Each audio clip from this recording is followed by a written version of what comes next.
आइए इस रमज़ान को पिछले रमज़ान से बेहतर बनाएं। आज मैं आपको चंद बातें बताने जा रहा हूं जिनसे हम इस रमज़ान को अपने पिछले रमज़ान से बेहतर कर सकते हैं। मसलन किसी ऐसी इबादत की तरतीब बनाएं जो आपके नामा अमाल में इस रमज़ान को गुज़िश्ता रमज़ानों से मुमताज़ कर दे।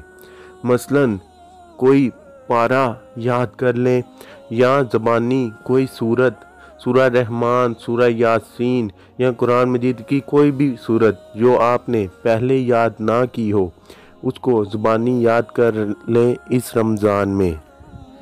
या किसी यतीम को ढूंढकर इसकी कफ़ालत का बंदोबस्त करें और इसे खाना खिलाएं। या जो जेलों में कैद है इन लोगों की तालीम व तरबियत की तरतीब बनाएं। या किसी जगह पर पानी की अशद ज़रूरत हो तो वहाँ ट्यूबवेल, कुआं या पानी का कोई प्लांट लगवा दें ताकि लोग वहाँ से साफ़ पानी पी सकें। या फिर मुस्तहिक तालबा के लिए फ़ीसों और यूनिफॉर्म का बंदोबस्त करें ताकि वो अपनी तालीम को जारी रख सकें। लॉकडाउन में किसी मजबूर इंसान को रमज़ान का सौदा ले दें, उसके घर में राशन डाल दें या किसी गरीब लड़की की रुखसती के लिए अखराजात का बंदोबस्त कर दें। और माली हकूक़ से मुतल्लिक मसाइल सीखें। आम तौर पर रमज़ानुल मुबारक में माल हकूक़ जैसे ज़कात, अशर, सदका, उल फितर, नजराना वगैरह की अदायगी की जाती है। लिहाजा ज़रूरी है कि इनसे मुतल्लिक तफसीली अहकामात पहले से मालूम कर लिए जाएं। इसी तरह जो माली हकूक़ हमारे ज़िम्मे हों जैसे बीवी का महर या किसी का कर्ज वगैरह और अदा करने की सलाहियत भी हो तो रमज़ानुल मुबारक से पहले पहले अदा कर दें।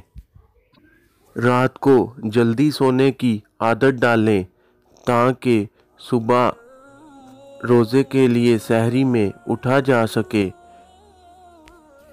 और कोशिश करें कि तरावियाँ पढ़ने के फ़ौरन बाद आप सो जाएं और फिर सहरी में उठकर रोज़ा रखें।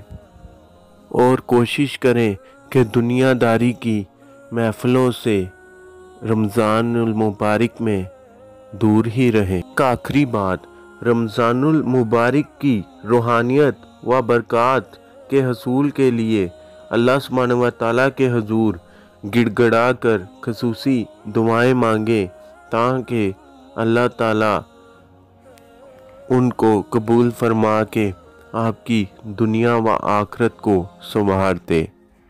जज़ाकल्लाह।